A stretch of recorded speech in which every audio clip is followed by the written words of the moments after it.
Sözlerim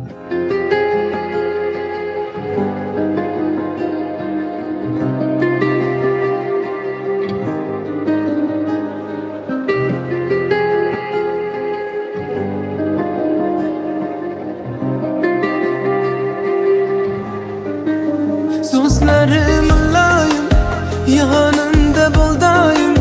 Yoş boleden gelme, beni yerge tayım. Dinlegin sözümle, beni gitme közümle. Kara çıklarında yar kurgum kiler özümle. Ah sevemen yar, közüm yeterim düşlerin. Ah sevemen yar, yoş boleden külüşlerin. Ah sevemen yar, yerge karab duruşlerin. Ah sevemen yar, ah sevemen yar.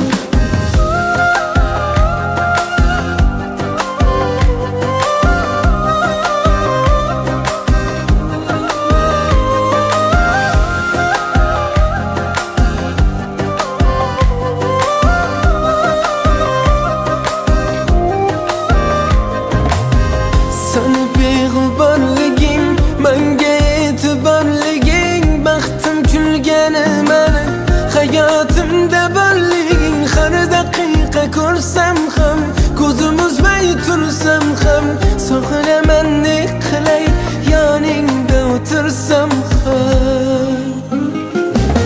Oh sevaman yar, ko'zimga ter mulishlaring. Oh sevaman yar, yosh boladay kulishlering. Ah sevaman yar, yerga qarab turishlaring. Ah sevaman yar, ah sevaman yar.